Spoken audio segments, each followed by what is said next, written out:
Hello student, myself Abhishek Kumar Gupta. I am assistant professor in Aviation Engineering College Ghaziabad, Electrical and Electronics Engineering Department.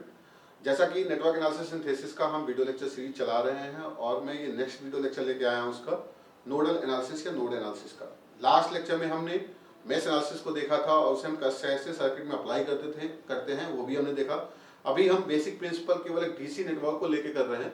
हम आगे देखेंगे जब हम numerical को solve करेंगे तो वहाँ पे हम एसी सर्किट भी लेंगे यहाँ पे। क्लियर? ठीक है, तो हम अब पढ़ने जा रहे हैं नोड एनालिसिस, यानी किसी सर्किट में आपका नोड एनालिसिस का क्या अप्रोच होता है, कैसे अप्रोच होता है, वो हम सीखने जा रहे हैं आप। क्लियर? जैसे हम जानते हैं कि नोड का मतलब क्या हो गया, ऑब्वियस सी बात है, एक ही चीज दिमाग में आता है, केसीएल। अगर नोड है तो ऑब्वियस सी बात है उस नोड पे हमें केसीएल अप्लाई करना है, यानी किरचॉफ करंट लॉ अप्लाई करना। क्लियर? यानी केसीएल एट नोड। और ये क्या होता है, algebraic sum of current at any node equal to 0। जैसे एक सिंपल सा सर्किट लिया हमने ताकि इसमें हम आसानी से समझ सके कैसे हम चीजों को रिकॉग्नाइज करते हैं। ठीक है, तो यहाँ पे क्या है कि अगर आप देखो नोडल एनालिसिस में सबसे पहले ये डिसाइड करना कि आपके नोड्स क्या क्या हैं। क्लियर? जो भी नोड्स होंगे पहले वो नोड आप डिसाइड करेंगे, उसके बाद आप हर ब्रांच में करंट का डायरेक्शन आप एज्यूम करेंगे, करंट की वैल्यू एज्यूम करेंगे, उसके बाद आप नोडल एनालिसिस अप्लाई करेंगे। आप करंट का डायरेक्शन कुछ भी ले सकते हैं, वो तो डिसाइड करेगा कि आपका जो आंसर आ रहा है पॉजिटिव आ रहा है, नेगेटिव आ रहा है। अगर पॉजिटिव आ रहा है तो ऑब्वियस सी बात है आपने जो डायरेक्शन चूज किया वो बिल्कुल सही है, अगर नेगेटिव आ रहा है तो डायरेक्शन जस्ट अपोजिट हो जाना। क्लियर? ठीक है, तो यहाँ भी वही चीज है। तो यहाँ पे अगर हम देखें तो एक नोड हमारा यहाँ है, एक नोड हमारा यहाँ है। क्लियर? और ये नोड अगर आप देखो तो ये कॉमन नोड की तरह, ये क्या है, एक शॉर्ट सर्किटेड है, ये सारे क्या है, एक कॉमन नोड है। क्लियर? तो हमें यहाँ पे क्या दिख रहा है, हमारे पास 3 नोड है। क्लियर? हमें क्या दिख रहा है, हमारे पास 3 नोड है। इसको मैंने मान लिया नोड ए, इसको मान लिया नोड बी और इसको मान लिया नोड सी। ये 3 नोड हमारे पास अवेलेबल है। तो इसी नोड पे हमें क्या करना है, अप्लाई करना है केसीएल। तो सबसे पहले मैंने क्या कहा था, सबसे पहले करंट डिसाइड करना हर एक ब्रांच में। जैसे यहाँ पे है, यहाँ पे करंट का फ्लो ऐसे ही आ रहा है तो करंट यही हो गया। यहाँ पे हमने मान लिया कि ये करंट I1 है, ये करंट मान लिया मैंने, ये एज्यूम कर लिया ये I2 है, और ये करंट मान लिया मैंने I3, ये डायरेक्शन मैंने ले लिया। और ये करंट आपका 4 एम्पियर आ ही रहा है, यहाँ पे 6 एम्पियर करंट आ रहा है और यहाँ पे ये 4 एम्पियर करंट आ रहा है। क्लियर? ठीक है, तो ऑब्वियस सी बात है यहाँ पे आप नोड ए और नोड बी, ये 2 नोड है और एक एक कॉमन नोड की तरह ट्रीट हो रहा है जो नोड सी है। क्लियर? ठीक है, आप चाहो तो तीनों नोड पे केसीएल अप्लाई कर सकते हो, ऐसा नहीं है, आप मतलब तीनों नोड पे केसीएल अप्लाई कर सकते हो, लेकिन हम ऐसा नहीं करते। क्यों नहीं करते? क्योंकि जब हम नोडल एनालिसिस अप्लाई करते हैं तो हम चाहते हैं कि हमारा जो इक्वेशन सॉल्व हो, यानी नंबर ऑफ अननोन्स हो वो कम से कम हो। अगर आप यहाँ पे देखो तो यहाँ पे क्या है, 3 नोड है, I1 I2 I3, 3 अननोन है, 3 अननोन 3 नोड, तीनों पे नोडल एनालिसिस अप्लाई करेंगे, 3 अननोन 3 इक्वेशन आपको बनेंगे, लेकिन ये आपके लिए फ्रूटफुल नहीं। क्यों नहीं है? क्योंकि 3 अननोन 3 इक्वेशन को सॉल्व करना इज अ टाइडी टास्क। मतलब आप हालांकि कर सकते हैं, मैट्रिक्स के फॉर्म में आप उसको कर सकते हैं, बट उसके अलावा अगर आपका 2 अननोन 2 इक्वेशन है तो आप उसको इजीली सॉल्व कर सकते हैं। तो हम यहाँ पे क्या करते हैं, हमारा अप्रोच क्या होता है इसको करने का। क्लियर? कभी भी आप जब नोडल एनालिसिस अप्लाई करेंगे तो ये जो कॉमन नोड होता है इसको आप एक रेफरेंस नोड की तरह देखेंगे, यानी आप इसको ग्राउंड कर देंगे। क्लियर? ग्राउंड करने का मतलब क्या हो गया कि इस नोड का जो पोटेंशियल VC है इसकी वैल्यू क्या हो गई, 0। क्लियर? ये जो कॉमन नोड आपको दिख रहा है इसको हमने क्या कर दिया, ग्राउंड कर दिया। क्लियर? और यहाँ पे जो वोल्टेज है A नोड के लिए VA वोल्टेज हो जाएगा और B नोड के लिए VB वोल्टेज हो जाएगा। क्लियर? तो अब नंबर ऑफ अननोन्स घट के 3 से कितने हो गए, 2, क्योंकि VC तो आपने रेफरेंस ले लिया, वो तो 0 हो गया। तो नंबर ऑफ अननोन अब क्या हो गया, VA और VB हो। अब जो भी I1 करंट है, I2 करंट है, I3 करंट है, V और VB के टर्म में आएंगे, वो कैसे आएंगे हम आगे देखेंगे। तो नंबर ऑफ अननोन यहाँ पे क्या हो गया, रिड्यूस हो गया। तो आप 2 अननोन 2 इक्वेशन को बहुत आसानी से सॉल्व कर सकते हैं। क्लियर? हालांकि 3 अननोन 3 इक्वेशन को भी मैट्रिक्स फॉर्म से सॉल्व किया जा सकता है, लेकिन वो हम आगे पढ़ेंगे। ठीक है, जब हम मैट्रिक्स अलजेब्रा यहाँ पे लेके आएंगे। क्लियर? तो यहाँ पे हम सिंपली क्या करेंगे, दोनों नोड पे केसीएल अप्लाई करेंगे। तो एट नोड ए अगर आप नोड ए पे केसीएल अप्लाई करोगे तो क्या मिलेगा आपको? देखो यहाँ पे ये करंट इनलेट है और ये करंट नोड से बाहर जा रहा है, तो ऑब्वियस सी बात है 6 की वैल्यू क्या हो गई? I1 प्लस I2 के बराबर हो गया। Equation number 1 clear. 6 पॉजिटिव ले लिया हमने, -I1 -I2 इक्वल टू 0 हो गया, तो ऑब्वियस सी बात है इनलेट करंट इक्वल टू मतलब इनकमिंग करंट इक्वल टू क्या हो गया? Outgoing current. क्लियर। तो 6 की वैल्यू क्या आ गई? I1 प्लस I2 के बराबर आ गई। एट नोड बी, अगर नोड बी पे अप्लाई करेंगे तो ऑब्वियस सी बात है यहाँ पे क्या हो रहा है? I2 आपका इनकमिंग करंट है और I3 और साथ साथ 4 भी क्या है यहाँ पे? इनकमिंग करंट है। तो I2 प्लस 4 की जो वैल्यू है वो क्या हो गई? I3 के बराबर आ गई। इक्वेशन नंबर 2 आपको मिली। तो यहाँ पे क्या हो गए? दो इक्वेशन है लेकिन नंबर ऑफ अननोन्स कितने हैं? 3 है। I1, I2 and I3। Clear. अब बात आती है कि या तो हम तीसरे नोड पे केसीएल अप्लाई करके 3 अननोन 3 इक्वेशन सॉल्व करें, या फिर हम कुछ ऐसा करें कि हमारा इक्वेशन 2 अननोन 2 इक्वेशन पे ही इजीली सॉल्व हो जाए। तो वो चीज हम यहाँ पे यूज करते हैं नोड वोल्टेज के टर्म। क्लियर। हम क्या करेंगे? करंट को वोल्टेज के फॉर्म में और रेजिस्टेंस या इंपीडेंस के रिलेशन के साथ V इक्वल टू IZ का अप्लाई करके हम करंट को वोल्टेज के फॉर्म में और इंपीडेंस के फॉर्म में पुट करते हैं, जिसकी वजह से नंबर ऑफ अननोन केवल नोड वोल्टेज के टर्म में आ जाता है। क्लियर। तो वो कैसे हम निकालते हैं, तो उसके पीछे का भी लॉजिक है, आप यहाँ पे देख सकते हो। ठीक है। जैसे मान लो ये कोई रेजिस्टेंस है। क्लियर। इस नोड का A है और ये नोड आपका B है, ये रेजिस्टेंस R है। क्लियर। इस नोड का वोल्टेज मैंने माना VA और इस नोड का मैंने वोल्टेज माना VB। क्लियर।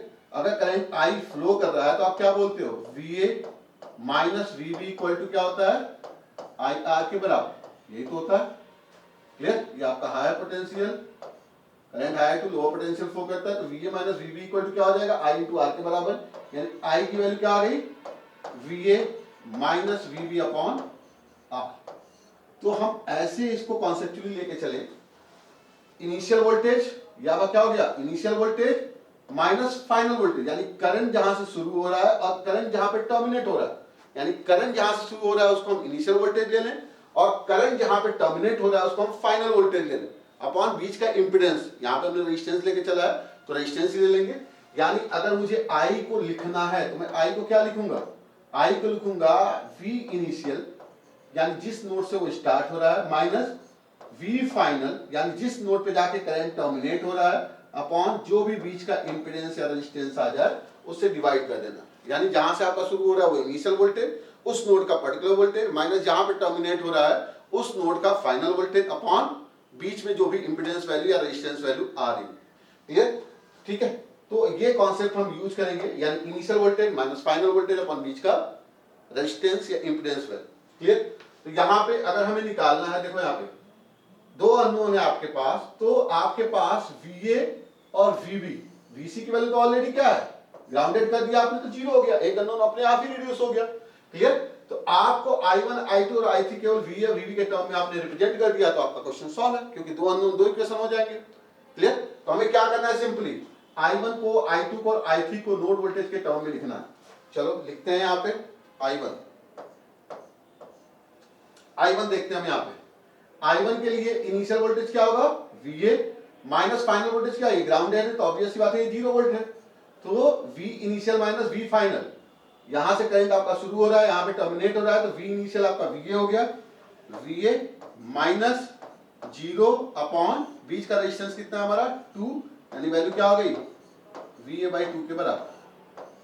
आपका ये I1 हो गया। सिमिलरली I2, देखो ये आपका I2 करंट है, इनिशियल वोल्टेज VA, टर्मिनेट कहां पे हो रहा है? VB पे, तो इनिशियल माइनस फाइनल, यानी VA माइनस VB अपॉन बीच का इंपीडेंस कितना है? 2 ओम, तो ये क्या हो गया? VA माइनस VB बाई 2 के बराबर। क्लियर। इसी तरह I3 की वैल्यू क्या हो जाएगी? Initial voltage VB minus final voltage 0, तो VB माइनस 0 अपॉन 2। क्लियर। तो इस तरह से हमने क्या देखा? I1, I2 और I3 की वैल्यू V और VB के टर्म में हमने निकाल लिया, यानी केवल दो अननोन के टर्म में निकाल लिया। तो दो अननोन दो इक्वेशन, आप इजीली इसको सॉल्व कर सकते हैं। चलो वैल्यू पुट करते हैं। यहाँ पे हमारा क्या आया था? पहला इक्वेशन आया था I1 plus I2 equal to 6, ये हमने केसीएल लगाया था तो हमें ये मिला था पहला इक्वेशन। अब हम क्या करेंगे, यहाँ पे I1 की value in terms of VA VB put करेंगे तो क्या आया था, ये VA माइनस 0/2 यानी VA बाई 2 प्लस I2 की वैल्यू क्या आई थी, VA minus VB/2 equal to 6। तो ये क्या आ गया, इसको सॉल्व करिए, 2VA minus VB equal to 12, equation number 3 मिल गया। क्लियर। इसी तरह आपका दूसरा इक्वेशन क्या था, दूसरा इक्वेशन आया था आपका I2 plus 4 equal to I3। Clear. I2 plus 4 equal to I3, value put करते हैं। I2 वैल्यू क्या है आपकी, VA minus VB/2 plus 4, I3 की वैल्यू कितनी है आपकी, VB/2। क्लियर। सॉल्व करते हैं इसको, ये आपका आ जाएगा 2 से 2 कैंसिल आउट कर लीजिए आप, VA minus VB plus 8 equal to VB, ये आपका ना VA minus VB plus 8 equal to VB। ठीक है, तो आप एक साथ सबको कर लीजिए, तो ये आ जाएगा आपका minus VA plus 2VB equal to 8, equation number 4।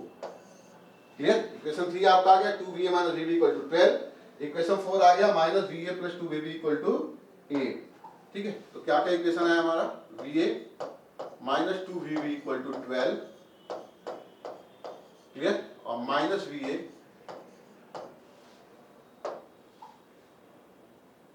VA plus 2VB equal to 8। Clear, sorry ये 2VA